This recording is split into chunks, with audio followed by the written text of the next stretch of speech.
A young woman, just 21 years old, pale as porcelain, steps to the edge of a window in Paris. Her hands rest on her swollen belly, 9 months pregnant. Behind her, the whispers of neighbors, the cries of her family. Ahead of her, only the empty air. She closes her eyes. She thinks of him, his burning eyes, his trembling hands, his voice calling her ma Jeanne, ma belle. And then, she jumps. This is not fiction. This is the true story of Jean Hebreturn, the muse, the lover, the obsession of Amedeo Modigliani, the man who painted women like no one else, elongated necks, hollow eyes, glowing flesh, naked, vulnerable, sensual. Art that shocked the world, art that ruined his life, and love that ended in the most brutal tragedy art history has ever known. So let me ask you, when you look at a Modigliani nude in the museum today, do you see beauty or do you see blood? Paris 1910s. Picture the sound, clicking glasses in Montparnasse cafes, laughter, smoke, the scraping of chairs as poets and painters argue about politics, love, revolution. And there, always at the edge of the chaos, is Amedeo Modigliani. Thin, tall, handsome but sickly, his voice low, his accent heavy, a cigarette smolders between his fingers, an empty bottle at his feet. His friends whisper, he is brilliant, but he is killing himself. Tuberculosis is eating his lungs, opium is burning his mind, and yet, when he paints, his hand is steady, his vision clear. He doesn't see the world like others. Where they see faces, he sees masks. Where they see beauty, he sees eternity. But he is broke, mocked. His canvases lie unsold in damp corners. Critics laugh at him. Galleries shut their doors. And then, Jeanne appears. Jeanne enters the frame. She is just 19, quiet, pale, long dark hair falling over her shoulders like ink on paper, eyes that never shout but always hold something deeper, sadness, maybe curiosity. Her name is Jean Hebreturn, an art student, innocent, reserved.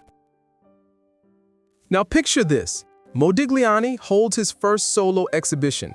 The canvases line the gallery walls, nude after nude after nude. Jean's curves, Jean's skin, Jean's body. By noon, the police arrive. They shut it down. Obscene, they declare. Critics roar. Indecent meat, one writes. Sausages of flesh, another sneers. People spit on the windows. Priests condemn him from the pulpit. And yet, crowds gather outside. Men press their faces to the glass, desperate to peek inside. Women whisper and blush, pretending to be shocked, but they cannot look away. Isn't it funny? People say they hate nude art, but secretly, they crave it. They condemn with their lips and consume with their eyes. The spiral downward.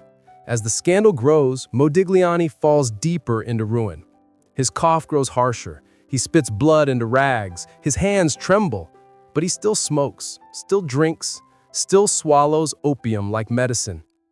Jean watches, pregnant, abandoned by her family. Her parents beg her to leave him. They call him a drunk, a disease, a devil. But she stays.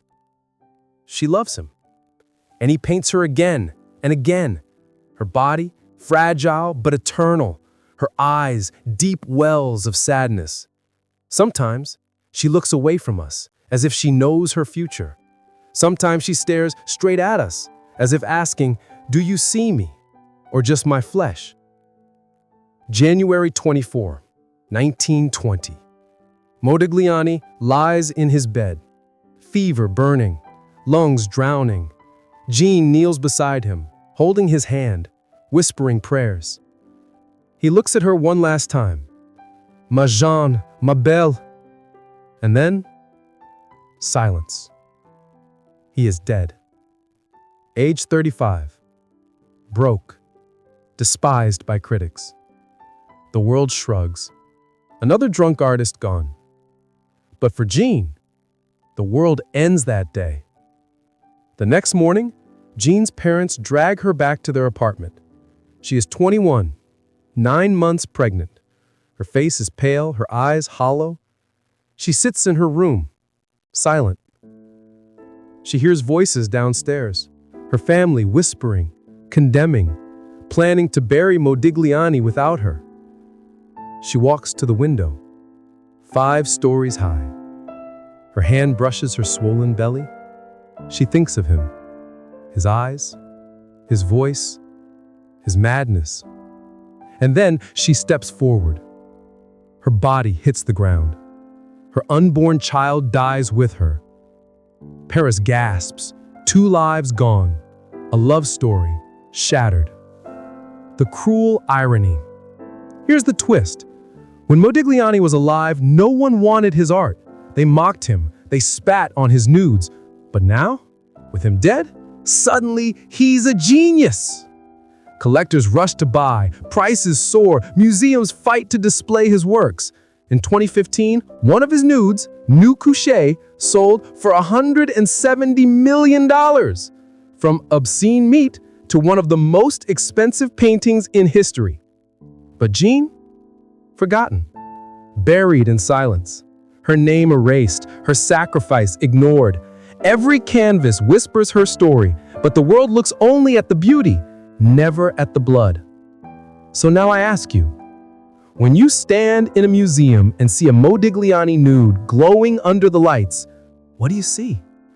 A beautiful woman? A sensual fantasy? Or a young girl who gave everything, her body, her art, her life to a man, and lost it all? Do we love these paintings because they're beautiful? Or because deep down, we can't look away from tragedy? Every elongated neck, every hollow eye, every curve of flesh is not just paint. It's a cry, a wound, a ghost. The ghost of Jean Hébuterne, the muse who drove Modigliani to madness. If you want more stories of art the museums will never tell you, hit subscribe. Because trust me, the darkest secrets are always hiding in plain sight.